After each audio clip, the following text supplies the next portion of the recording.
어떤 사람들은 축구가 생사의 문제라고 생각합니다. 저는 그런 태도에 매우 실망했습니다. 제가 분명히 말씀드리지만 축구는 그보다 훨씬 더 중요한 것입니다. 리버풀의 초석을 다진 빌 샹클리가 남긴 유명한 어록 중 하나입니다. 여러분들의 삶에 있어 축구, 리버풀은 어떤 의미인가요? 챔피언스리그 결승전에서의 패배, 승점 97점, 92점을 달성하고도 리그 준우승에 그친 순간, 유리겐 클롭이 팀에게 작별을 고한 순간, 그리고 오늘 리버풀의 20번째 리그 우승을 함께한 여러분들은 어떤 감정을 느끼셨습니까? 무너질 것만 같은 힘든 순간들이 여러분들을 방해하더라도 그 끝에는 언제나 사랑과 행복이 함께한다는 것만 잊지 않으셨으면 합니다. 얼마나 리버풀을 사랑하는지에 대한 얘기를 하는 것이 아닌 우리가 리버풀을 사랑한다는 것에 집중하며 앞으로도 우리 모두의 가슴속에 있는 리버풀을 사랑했으면 합니다. 인생에서 무언가를 열정적으로 지지하고 응원한다는 것 참으로 행복한 일이죠. 오늘은 리버풀이 리그 20번째 우승을 달성할 수 있었던 결정적인 선택, 배경에 대해 가볍게 얘기하는 시간을 가져보도록 하겠습니다. 유리겐 클롭의 아름다운 이별. 우승 행사가 종료되고 슬롯은 이러한 질문을 받았습니다. 세러머니 중에 왜 유리겐 클롭을 향해 경의를 표했나요? 제가 리버풀에 오기 전부터 클롭 감독이 해온 일들 때문입니다. 그건 아마 어느 누구의 업적과도 비교할 수 없는 일이었습니다. 그 점이 분명히 저에게 큰 도움이 됐습니다. 하지만 그보다 더 큰 도움은 그가 남기고 간 팀과 팀 문화 덕분입니다. 선수의 퀄리티는 누구나 쉽게 알 수 있는 부분이지만 선수들뿐만 아니라 스태프 모두에게 스며든 성실함과 노력의 문화는 정말 놀라웠습니다. 바로 그것이 우리가 이번 시즌 우승을 달성할 수 있었던 중요한 이유 중 하나입니다. 그래서 자연스럽게 클롭 감독에게 감사함을 표하는 게 당연한 일이라고 생각했습니다. 아르네 슬롯이 언급한 부분을 결코 가볍게 여겨서는 안 됩니다. 클롭이 남기고 간 팀과 팀 문화, 선수들뿐만 아니라 스태프 모두에게 스며든 성실함과 노력의 문화, 유리겐 클롭이 말한 리버풀 2.0이 바로 이겁니다. 선수단과 팀 문화. 새 감독이 부임하며 곧바로 좋은 성과를 내지 못하는 근본적인 이유는 새로운 분위기 형성 때문입니다. 전임 감독이 선호하는 선수들로 구성된 분위기가 있는 가운데 후임 감독이 부임하면서 원하는 선수, 원치 않는 선수, 새로운 선수를 찾아 나서며 선수들 간의 조직력, 화합을 다지는 것이 가장 어렵습니다. 단순히 축구만 하는 게 아니라 여러 문화권이 모여 하나의 목표를 달성하기 위해 일심동체가 되어야 합니다. 이 관점에서 선수들 간의 유대관계 형성이 좋은 성적의 전제 조건이죠. 아르네 슬롯이 새로 부임하며 겪을 수밖에 없는 새로운 관계, 분위기 조성을 유리겐 클롭이 미리 해두었습니다. 리버풀에서 유리겐 클롭이 가지고 있는 영향력은 절대적이기 때문에 마지막 작별 인사 자리에서 아르네 슬롯을 연호하면서 선수들과 팬들에게 중요한 인물임을 각인시켜 준 것이죠. 그러다 보니 외부에서 빅클럽 경험 없는 감독이라는 부담감을 주더라도 팬들과 선수단 그리고 리버풀 구단 자체적으로 아르네 슬롯에게 절대적인 지지를 해주며 시즌을 평탄하게 운영할 수 있었던 것입니다. 이러한 선수단의 분위기와 관계 형성은 더욱 완벽해졌습니다. 이는 자세히 얘기할 필요도 없이 지난 시즌 선발 베스트 라인업과 이번 시즌 선발 베스트 라인업을 비교했을 때 명확히 바뀐 자리는 단 하나, 수비형 미드필더 엔도에서 그라벤베르로 변화를 주었을 뿐 센터 포워드는 조타, 디아스, 누네스, 로테이션을 통해 확고한 주전이라 말할 선수도 없었죠. 전반적인 틀은 위리겐 클롭이 남겨놓은 선수를 그대로 활용하며 특정 포지션에서의 변화, 선수 개개인의 역할 변화만 준 것입니다. 물론 전술적인 변화는 있었지만 엄청난 구조 변화를 통해 발생할 수 있는 혼란을 최소화시켰습니다. 만약 아르네 슬롯이 부임하자마자 기존의 선수 몇몇을 제외시키고 새로운 선수로 자리를 채워 넣었다면 결국 위리겐 클롭이 가지고 있었던 영향력이 묻어난 선수 몇몇으로부터 파벌이 생길 수도 있고 새로운 선수, 기존 선수 간의 조화 문제로 인해 필드 위에서의 안정감 부분에서도 큰 문제가 발생했을 수 있습니다. 리버풀 보드진과 아르네 슬롯은 위리겐 클롭이 나가게 되며 발생하는 불안정함, 걱정, 혼란을 증폭시키기보다 클롭이 형성해둔 선수 간의 유대감을 극대화시켜 리그 우승을 이뤄낸 것이죠. 새 감독이 오자마자 리그 타이틀을 거머쥐었으니 이제는 클롭의 색채를 조금씩 지워나가며 슬롯의 색채가 더 짙어질 수 있도록 보드진에서 힘을 쓸 것으로 보입니다. 빌 샹클리에서 바페이즐로 넘어가듯 위리겐 클롭에서 아르네 슬롯, 완벽한 서사가 진행되고 있습니다. 보드진 개편, 새 감독의 부담을 덜어준 것은 선수, 코치, 감독만이 아니었습니다. 절대적인 감독, 위리겐 클롭의 영향력을 분산시키기 위한 보드진 개편, 백룸 스태프 구성이 정말 중요했습니다. 복잡하게 얘기할 것도 없이 리버풀의 구조를 정리해준 이 조직도 하나만 보면 됩니다. 경영 구조에서의 핵심 인물, 데이터 부서의 핵심 인물도 있지만 단순히 축구 부분에서의 핵심 인물만 얘기해 보겠습니다. 대표적인 인물, 마이클 에드워즈, 위리겐 클롭, 마이크 고든, 마이클 에드워즈, 리버풀의 암흑기를 꺼내준 대표 3인방을 말하면 클롭, 고든, 에드워즈 3명으로 일축할 수 있습니다. 누구 하나 절대적인 권한을 갖지 않고 합리적인 소통을 통한 의사결정을 바탕으로 황금기를 이끌었습니다. 하지만 마이클 에드워즈가 리버풀에서 10년간 일하며 매너리즘에 빠지게 되어 2022년 5월에 리버풀과 공식 이별을 하게 됩니다. 22-23 시즌, 23-24 시즌 정확히 에드워즈가 나간 뒤로 리버풀의 성적은 휘청이기 시작했고 클롭, 고든, 에드워즈로 분리되어 있던 권력이 점차 현장에서 일하는 클롭에게 치우쳐지면서 위리겐 클롭, 펩 레인더스에게 많은 부담으로 이어지게 됩니다. 현장과 뒤에서 보조하는 백룸 스태프 간의 원활한 관계가 형성되지 못하자 곧바로 결과물로 이어진 것입니다. 얼마나 보드진 구성, 스태프 구성이 중요한지 알 수 있죠. 그래서 이러한 구조적인 변화가 큰 영향을 끼쳤다는 것을 인지하고 또 향후 더 큰 문제가 도래할 수 있다는 것을 알고 있었다 보니 페네이 스포츠그룹 핵심 인사들은 쉬고 있던 마이클 에드워즈를 설득했습니다. 단장직에 더 이상 욕심이 없던 에드워즈를 페네이 스포츠 축구부문 CEO로 데려오고 에드워즈 아래 새로운 디렉터, 리차드 휴즈 영입, 테크니컬 디렉터, 줄리안 워드 복귀, 축구 개발 책임자, 페드로 마르케스 영입, 리버풀의 구조를 잘 알고 있는 워드를 복귀시키는 동시에 유럽 내에서 좋은 평가를 받고 있는 뉴페이스, 휴즈와 마르케스까지 영입합니다. 완벽한 신구 조화를 통해 새로운 리버풀 2.0을 구성한 것이죠. 암흑기에서 정상화까지 이끌어준 마이클 에드워즈에게 더 높은 권한을 부여하면서 에드워즈 본인에게도 더 큰 야망, 목표를 가질 수 있게끔 페네이 스포츠그룹 풋볼 CEO로 임명한 것은 개인적으로도 신의 한 수에 가깝다 봅니다. 부임하자마자 포츠머스 시절에서부터 자신과 연을 이어오며 축구를 대하는 관점이 굉장히 흡사한 리차드 휴즈부터 영입하고 새로운 감독을 데려오라는 지시를 하죠. 그렇게 휴즈가 리버풀에서의 첫 번째 임무를 통해 가져온 결과물이 바로 아르네 슬롯입니다. 아르네 슬롯 선임. 위리겐 클롭의 아름다운 이별, 보드진 개편을 한 이유가 뭡니까? 좋은 감독 선임, 좋은 선수 영입, 결국 이 두 가지를 위해서 하는 것입니다. 흥미로운 축구를 만들어가기 위해서는 당연하게 감독, 선수, 스태프 구성을 잘해야겠죠. 아르네 슬롯을 영입하는 데 있어 결정적인 역할을 한 인물이 바로 리차드 휴즈, 새로운 리버풀 단장입니다. 지난해 네덜란드에 있던 아르네 슬롯을 찾아간 리차드 휴즈는 이러한 질문을 받습니다. 대체 왜 제가 리버풀 감독직을 맡아야 합니까? 리차드 휴즈는 방대한 서류를 들고는 슬롯을 강하게 설득하죠. 그렇게 첫 만남에서부터 좋은 관계를 맺은 두 사람은 빠르게 협상 테이블로 옮겨 곧장 도장을 찍게 된 것입니다. 당시 휴즈가 어떤 내용들을 다 보여준지는 당연히 알 수 없지만 리버풀이 아르네 슬롯을 택한 이유는 간단합니다. 첫 번째, 페이노르트의 성장, 성공 스토리는 위리겐 클롭이 리버풀을 성장시킨 방향성과 동일했다. 두 번째, A급 선수 영입을 통한 우승이 아닌 잠재력 있는 선수들을 성장시켜 전력 구축. 세 번째, 공격적인, 지배적인 축구에 대한 높은 이해도. 네 번째, 스포츠 과학, 데이터에 대한 개방적인 태도. 지난해 제가 아르네 슬롯의 선임 과정에 대해 리버풀이 어떠한 이유로 선임했는지 자세히 다룬 적이 있지만 이 감독에 대한 의구심은 단 하나, 빅클럽에서의 운영 경험 말고는 정말 약점이 안 보이는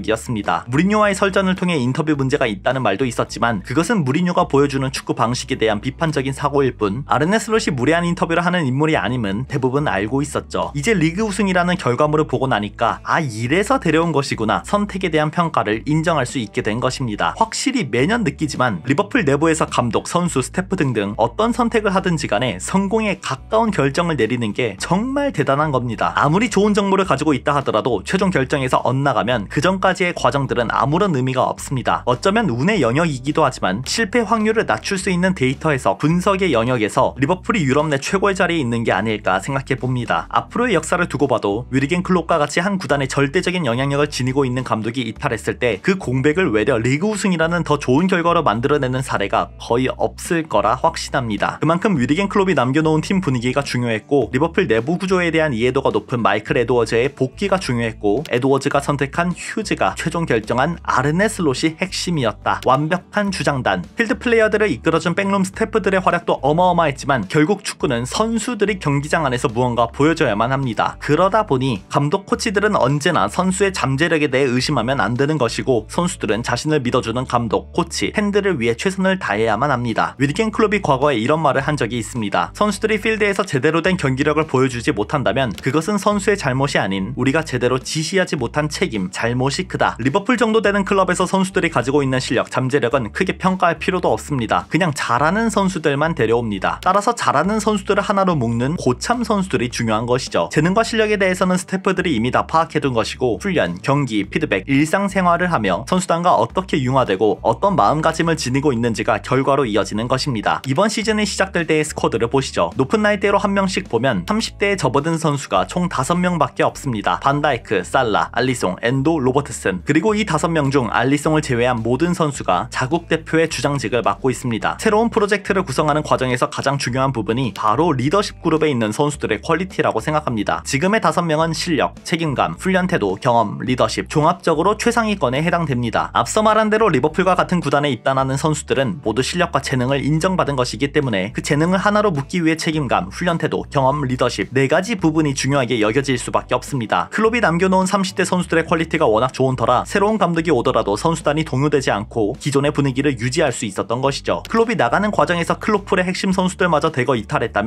단언컨대 리버풀의 우승은 없었습니다. 그 다음 20대 선수들에 접어들면 28살 조타에서부터 22살 그라벤베르까지 대부분의 선수가 모두 24살에서 26살 안팎으로 모여 있습니다. 당연하게도 주전급 퀄리티 모두 해당 나이대에 묶여 있으며 경험 없는 어린 선수가 주전에 해당되지 않게끔 이상적인 연령대로 구성되어 있죠. 이처럼 아르네 슬롯이 말한 팀 분위기라는 것 자체가 경험 많은 훌륭한 핵심 선수에서부터 경험이 적은 훌륭한 어린 선수까지 얼마나 적절하게 배분되어 있으며 그 안에서 훈련 태도, 의지, 열정이 얼마나 조화를 이루는지를 말하는 것입니다. 반다이크, 살라, 알리송, 로버트슨, 아놀드, 존스, 고메즈 등등 챔피언스리그 우승에서부터 리그 우승까지 경험한 선수들이 여전히 핵심 선수로 활약해주면서 장기간 분위기를 형성해준 게 가장 중요했지 않나 싶습니다. 잘하는 선수들만 여러 보유하고 있는 게 아니라 팀 케미스트리를 형성하여 함께한 시간, 트로피가 있어야만 좋은 팀, 장기간 성공할 수 있는 팀으로 평가받는 것입니다. 리버풀은 모든 조건을 갖추고 있습니다. 결론, 이외에 그라벤베르의 잠재력과 함께 특정 선수들의 역량을 몇 배로 발전시켜준 부분도 컸지만 결국 장기 레이스에서 우승할 수 있었던 배경에는 시스템, 안정적인 구조를 통해 선순환이 이뤄진 덕분입니다. 어느 구단, 대표팀을 보더라도 구조가 무너져 있으면 단기적인 결과는 좋을지언정 장기적인 결과는 좋을 수가 없습니다. 마지막 리그 우승이 아닌 또 다른 황금기 시작점에 오신 것을 환영합니다. 오늘은 여기까지. 그럼 안녕.